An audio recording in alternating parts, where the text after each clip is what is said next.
Hello student, स्वागत करते हैं आपका डीएवी साइंस अकेडमी के ऑनलाइन लेक्चर नंबर 10 में। प्यारे बच्चों, हम लोग क्लास 12 एनसीईआरटी मैथमेटिक्स को कवर कर रहे हैं, जिसमें हम लोग का ये लेक्चर नंबर 10 है। ठीक है, और लेसन नंबर क्या है? First the relation and function. ठीक है, इसमें इंट्रोडक्शन हम लोग पढ़ रहे थे। ठीक है, इसमें मैंने बताया था कि दो टॉपिक आपको पढ़ने हैं। ठीक है, पहला टाइप्स ऑफ रिलेशन पढ़ना और दूसरा टाइप्स ऑफ फंक्शन पढ़ना है। हालांकि टाइप्स ऑफ फंक्शन क्या, वो सेकंड पॉइंट था, लेकिन हम लोगों ने टाइप्स ऑफ फंक्शन को अच्छे तरीके से पढ़ा, उस पर आधारित कुछ क्वेश्चंस भी किए। ठीक है, तो हमारी जो types of function based on mapping था वो पूरी तरीके से कंप्लीट हो गया है।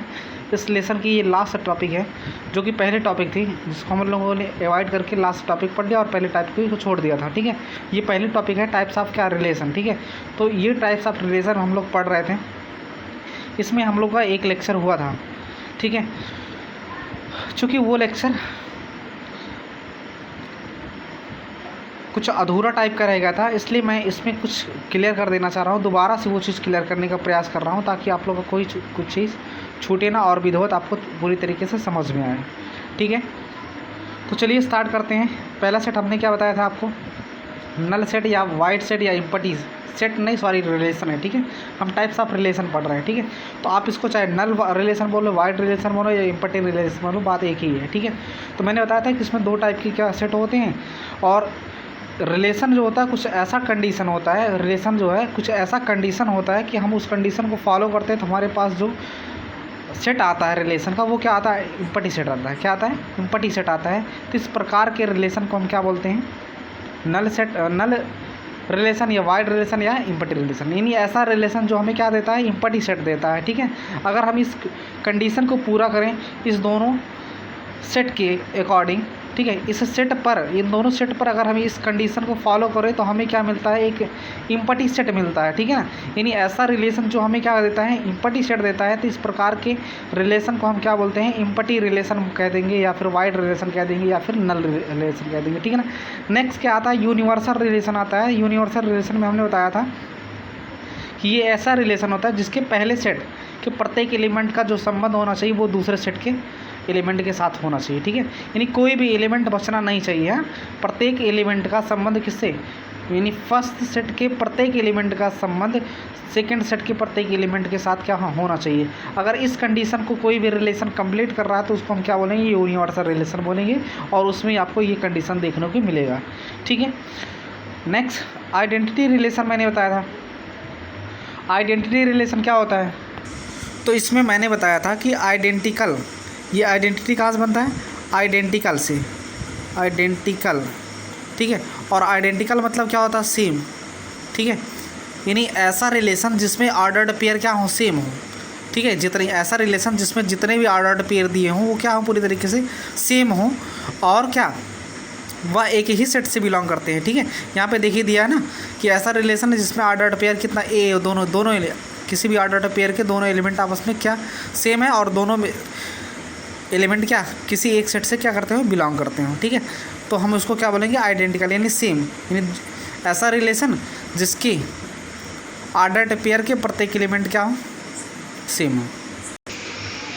नेक्स्ट रिलेशन की बात करते हैं, तो मैंने बताया था आपको रिफ्लेक्सिव रिलेशन। यहाँ से जो भी मैंने बताया था कि ये बताया था कि जो आपकी पूरी एक्सरसाइज है वो क्या इन्हीं रिलेशनों पर डिपेंड है। ठीक है, यहाँ से लेके यहाँ तक क्या कब यूज़ हो जाता है। ठीक है, हाँ, एक चीज़ और भूल गया मैंने आपको बताना, यहाँ पे क्या दिया? नल सेट, सॉरी, नल रिलेशन और यूनिवर्सल रिलेशन। इन दोनों का अगर कंबाइंड रिलेशन मिलेगा, इन दोनों रिलेशनों को हम क्या बोलते हैं?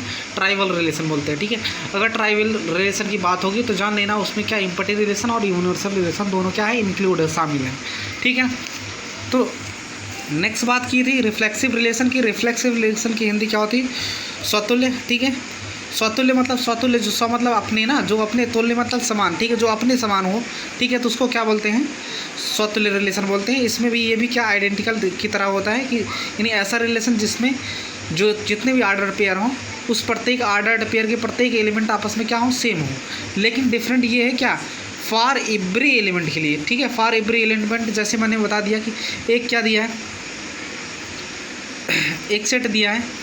सेट दिया कितना? 1 2 3 और कितना?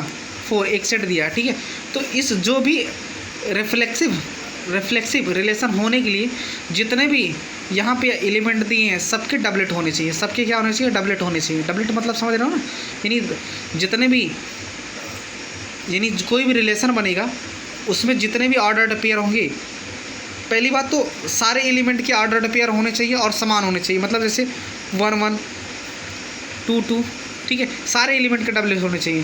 3 3, ठीक है, और कितना 4 4। इसके बाद अगर कोई पेयर आता है तो भी चलेगा, लेकिन ये कंपलसरी है। इन जितने भी एलिमेंट देना यहाँ पे दिए हैं उन सब के क्या डबल होने चाहिए, उन सब के क्या डबलेट होने चाहिए, ठीक है ना।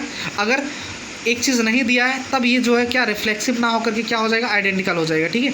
क्योंकि आइडेंटिकल में ये चीज़ नहीं दिया था, एवरी नहीं दिया था, यहाँ पे क्या दिया है, एवरी ए बिलोंग्स टू क्या, सेट ए, यानी सेट ए में जितने भी एलिमेंट हैं सबके क्या होने चाहिए, डबलेट होने चाहिए, ठीक है। आई होप आपको बात समझ में आई होगी, ठीक है। यानी जितने भी एलिमेंट हो अगर उसके सबके डबलेट क्या हैं, किसी भी रिलेशन में उपस्थित है तो उसको हम क्या बोलेंगे, रिफ्लेक्सिव बोलेंगे, ठीक है। अगर सारे एलिमेंट के डबलेट नहीं है, कुछ ही एलिमेंट के डबलेट है तो उसको हम क्या बोलेंगे, आइडेंटिकल बोलेंगे। ये दोनों में डिफरेंट है, ठीक है। नेक्स्ट क्या, सिमेट्रिक। सिमेट्रिक को क्या बोलते हैं, सम्मित बोलते हैं, सम्मित संबंध बोलते हैं। सिमेट्रिक मतलब क्या होता है, जैसे किसी रिलेशन में क्या A1 A2 बिलोंग क्या कर रहे हैं, रियल नंबर से बिलोंग कर रहे हैं, और क्या उसका उल्टा भी अगर उसी रियल नंबर से बिलोंग करे तो इस प्रकार के समुच्चय को हम, इस प्रकार के रिलेशन को हम क्या बोल देते हैं, सम्मित रिलेशन बोलेंगे। क्या बोलेंगे, सम्मित संबंध बोल देंगे, ठीक है। सम्मित संबंध में एक कंडीशन होता है कि उसका जो इनवर्स होता है, यानी रिलेशन की इनवर्स रिलेशन के क्या होता है, बराबर होता है। ये कंडीशन वो फॉलो करता है, कौन सा, सम्मित रिलेशन, ठीक है। आई होप आपको ये सारी चीज़ें समझ में आई होंगी। नेक्स्ट पढ़ते हैं।